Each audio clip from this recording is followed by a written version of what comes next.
It was a big rivalry. The same rivalry was like Jiu-Jitsu and Luta Livre. Yeah. We have Jiu-Jitsu and Judo. Those times, yeah. Yeah, in Manaus. And the Montero family was the one that really put me under the wing over there. There are 4 brothers that are learning through the lineage of Euler. Okay. And that's who I start my educational program. I stay over there until 17, and I was a green belt because in Manaus is very traditional. We have the green belt, and that's one of the things that we kept in our system. We kept the green belt because we strongly believe that there is a big gap between white, blue, and purple. A beginner blue belt, when you 3-4 years in blue belt, it's not comparison. So we kept the green between the white and the blue, so that person could get more experience and don't be just this fresh blue belt that will be murdered for the really skillful blue belt. Yeah. So we gave one more step for the achieve, because 90% nowadays we see that the retention is from white to blue. Yeah. And Jiu-Jitsu is designed for you to quit, but if you don't, yeah, that's the level, right? The level's so big in blue belt. Oh it's my like God, man! A new blue belt compared to like a and it's too much time. 4 years being a blue belt. Yeah. Imagine you when you get your blue belt and then when you left your blue belt. It's a big gap. Yeah. It's a big gap.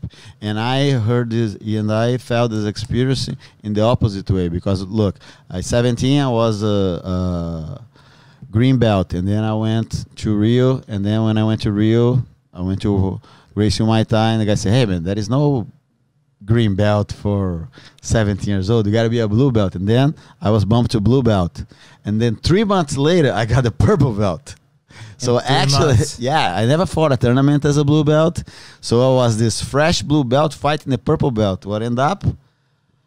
I learned how to lose because I didn't want anything as a purple belt, and was 3 years and a half of losing, of misery. And that's what I believe was 3 years. One of the great things that really helped in my career, losing so much at the beginning. So I didn't have the eyes, I didn't have to worry about titles and everything, because the black belt is when really started the whole thing. And I was just a nobody, a guy that comes from a zone that always losing the first round, the second round. And so gave me a lot of good lab about human behavior, about people, about camaraderie, about who is who. So man, that's great. The first 3 years, 3 years and a half, you said. Right? Yeah. You lost First or second match, you're saying. I believe I just won one tournament as a purple belt, and that was when I got promoted to brown belt. Wow. Yes. I didn't have a blue belt career, so I was bumped. So that's why everybody just really start to hear about Saulo with the birth of the World Championship. That was in 1996. That's the year I got my black belt, in the end of 95. So I start 92, at the same time law school. At 95, I got my black belt. Wow. It's just that. What's the formula for success? Be surrounded by good people, care, be unselfish, and bust your ass. And don't expect immediately reward, because the reward is in the grind.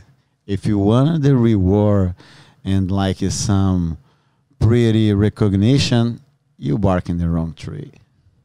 And that was something that I was really amazed at, how much for the other people were punished and were the losing. For me was accumulate a lot of experience. And what can be more valuable than experience? Because you moved to Rio at 17 years old for jiu-jitsu, right? Or No, to I moved to law school. school. Yes. Was But the best law school in Brazil, was in Rio at the time. You went to law school. Yes. But then you were doing jiu-jitsu as well. Yeah, and that's what my family...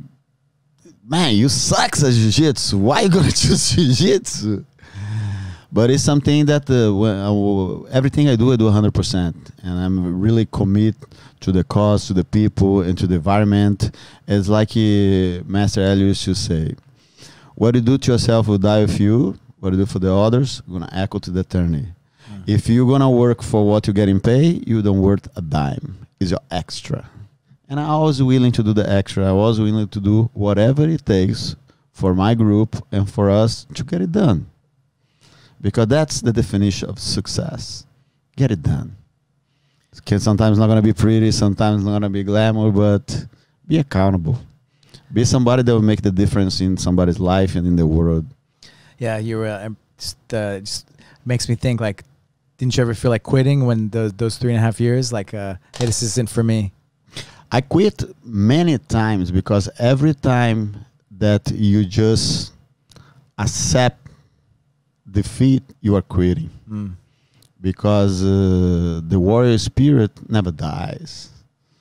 And it's almost like a time off. We give time off to the kids. Let's gonna get time out. Time out, yeah. Time out. So after a loss, for example, at a tournament. After a loss, I just say, let me see who is my friend here. I was looking for a different side. The loss for me was because it was natural selection.